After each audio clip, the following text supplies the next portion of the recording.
Hare Krishna, Dandavat Pranam. Continuing our recitation on Lord Chaitanya's pastimes. Yesterday we heard about the Lord's Maha Prakash Lila dealings with Haridas Thakur. Continuing, the Maha Prakash Lila further continues because, as you all are aware, Maha Prakash Lila is a Lila that happens for 21 hours of Lord Chaitanya's ecstasy. Continuing further on the same. Next, Lord Chaitanya turned to Advaita Acharya. While smiling, he began to reveal his inner thoughts. He said, "Listen, Acharya, do you remember how I fed you one night? At that time, I had not yet appeared, and you were earnestly endeavoring to cause my appearance into this world. You used to hold discourses on Bhagavad Gita and would explain everything in terms of devotional service. And yet, hardly a soul could appreciate your instructions. Once, you could not understand how a particular verse pertained to devotional service. Still, you never found fault with the text. Instead, you decided to renounce all enjoyments for the purpose of acquiring genuine spiritual understanding. You lay down, refusing to eat, being very depressed, and so I appeared before you in a dream and spoke to you. In your dream, I said, 'Awake, Acharya, and hear the real purport of this Bhagavad Gita text. Give up your fast. Get up now and eat to your full satisfaction. When you fast, it is as if I am also fasting. I cannot tolerate to see your slightest pain, and so I have appeared in your dream.' In this way, the Lord reminded Advaita Acharya of how he had cleared his doubts regarding a certain verse in the Bhagavad Gita. Lord Chaitanya further continued, "Previously I had explained all of the difficult texts of Bhagavad Gita except one, which I will now explain to you. There is a verse, 13th chapter, 14th text, that is 13:14. Sarvataha pani padam tat.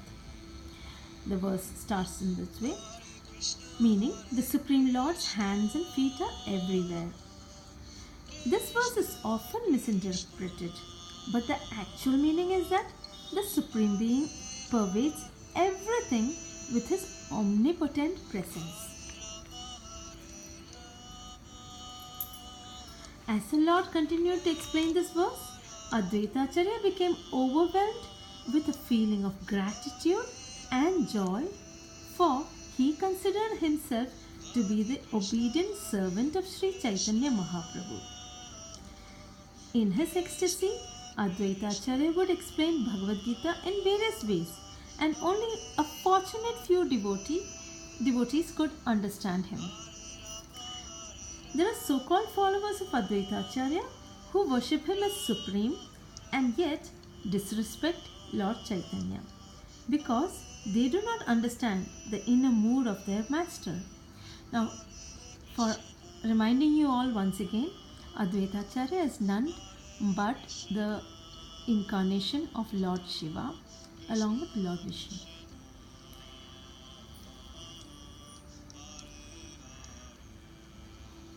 Such persons are doomed to perish. Ravana was a great devotee of Lord Shiva, but he did not recognize the supremacy of Lord Ramchandra. And because of this, Lord Shiva was displeased. He did not accept Ravana's worship, and at the end, Ravana, the king of the Rakshasas, met with his destruction.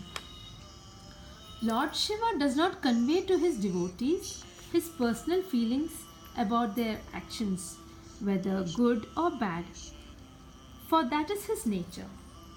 Similarly, Advaita Acharya, who is also an incarnation of Lord Shiva, does not tell his misguided followers anything because his personality is like that.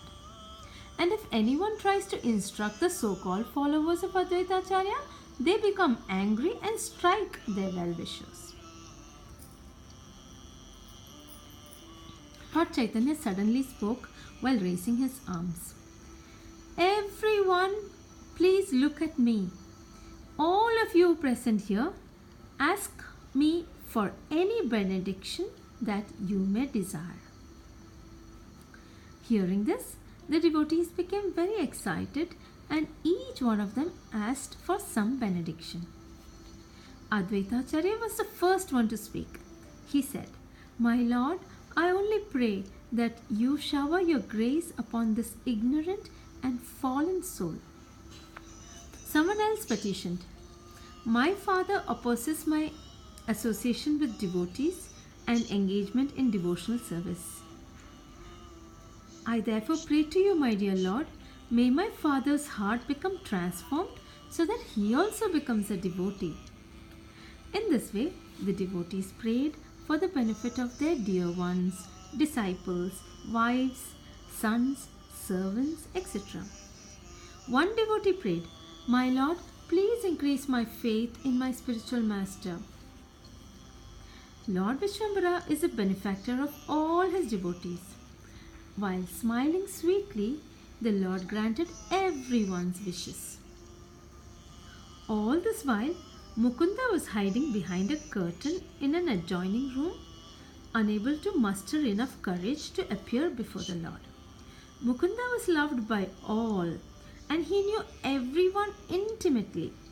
No one could understand why he was being ignored, because the Lord greatly appreciated Mukunda's singing. The Lord did not call for Mukunda, nor did Mukunda come on his own. Seeing this, the devotees felt unhappy. So, what happens further? We will hear on this tomorrow. Hare Krishna, Dandavat Pranam. Krishna, Hare Krishna, Krishna Krishna, Hare Hare, Hare Rama,